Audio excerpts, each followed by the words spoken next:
कि नीतीश बाबू जो बिहार के मुख्यमंत्री हैं वो आजकल स्क्रिप्ट के हिसाब से बातें रख रहे हैं। उनको तो स्क्रिप्ट आजकल लिख के दिया जा रहा है, वही बेचारे पढ़ रहे हैं।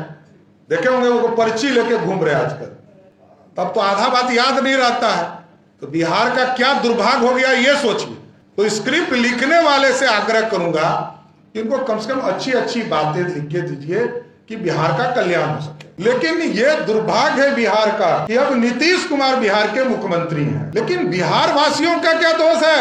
आप स्वयं मुख्यमंत्री नहीं है, बिहार की जनता ने मुख्यमंत्री बनाया। और आप यही गुटबाजी कर रहे थे क्या पूरा देश घूमकर कि सरकारी बैठकों से बहिष्कार करो। लेकिन बिहार के विकास के लिए यदि नीति आयोग के द्वारा बैठक बुलाया जाए, उसमें यदि कोई मुख्यमंत्री नहीं जाते हो तो ये बिहार और देश के लिए शर्मसार करने वाली घटना है। और कोई एक एजेंडे पे वार्ता नहीं होता है। नीतीश बाबू तो कई बार बैठकों में गए, 18 साल से मुख्यमंत्री हैं और जाना भी चाहिए। लेकिन यह दुर्भाग्य है बिहार का कि अब नीतीश कुमार बिहार के मुख्यमंत्री हैं, क्योंकि नीतीश कुमार जी अपने ईगो में आप बिहार को बर्बाद नहीं कर सकते।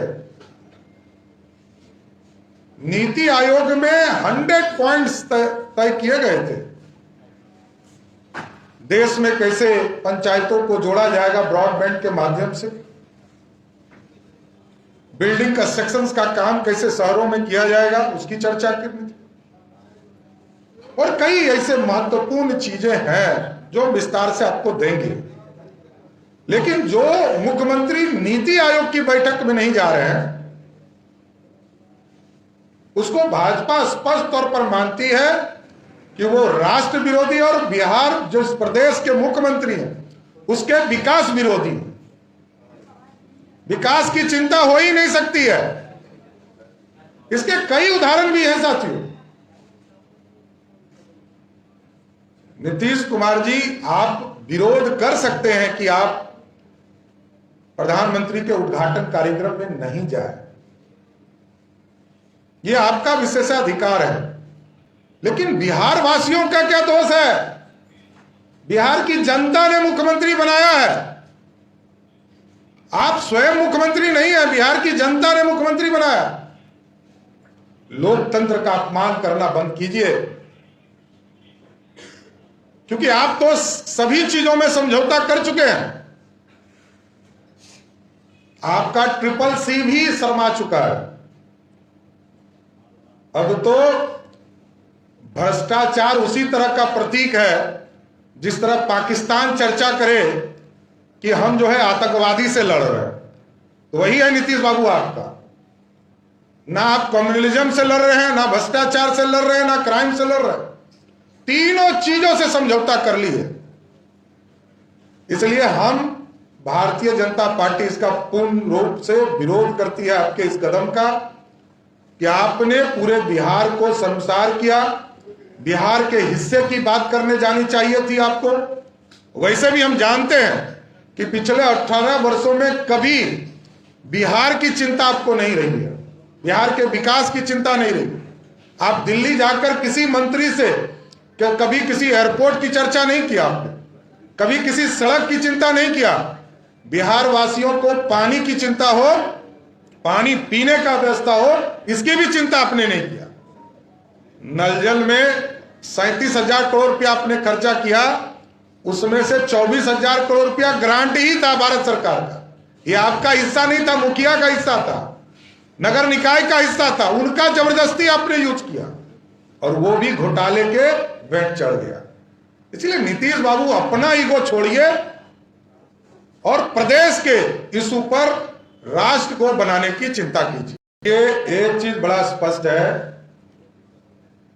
नीति आयोग में इनके प्रतिनिधि भी जाते रहे और ये स्वयं भी जाते रहे और ये कहते हैं ना कि हमारी चिंता नहीं है भारत की सरकार, इसलिए हमारा है कि आपको जाना चाहिए। और आप यही गुटबाजी कर रहे थे क्या पूरा देश घूमकर कि सरकारी बैठकों से बहिष्कार करो।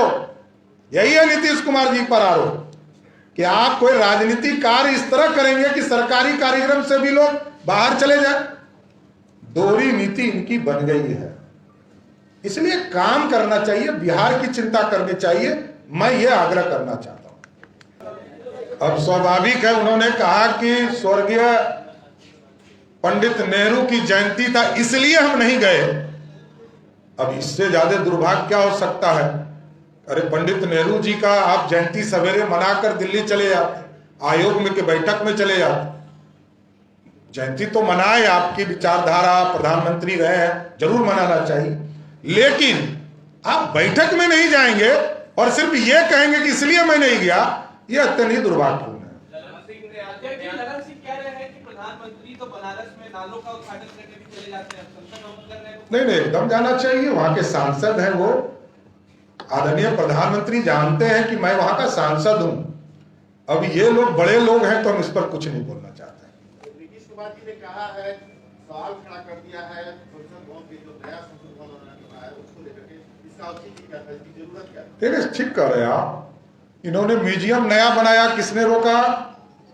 क्या म्यूजियम बनाया ना? और पटना उच्च न्यायालय ने कहा यह फिजूल खर्ची है। बना कि नहीं बना?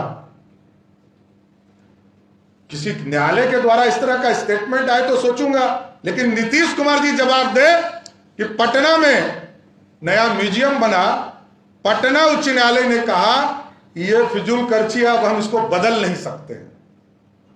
तो नीतीश बाबू को इसके लिए पनिशमेंट होना चाहिए।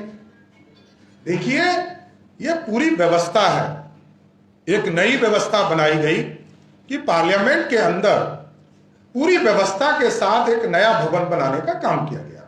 उन्होंने कहा कि केंद्र सरकार पूरा इतिहास बदलना चाहती है। अब नीतीश कुमार जी को, नीतीश बाबू, एक चीज समझिए कि उनको तो स्क्रिप्ट आजकल लिख के दिया जा रहा है, वही बेचारे पढ़ रहे हैं। देखे होंगे वो पर्ची लेके घूम रहे हैं आजकल, तब तो आधा बात याद नहीं रहता है। तो बिहार का क्या दुर्भाग्य हो गया ये सोचिए कि नीतीश बाबू जो बिहार के मुख्यमंत्री हैं, वो आजकल स्क्रिप्ट के हिसाब से बातें रख रहे हैं। अब उनको याददाश्त है नहीं, आधी बात भुला जाते हैं।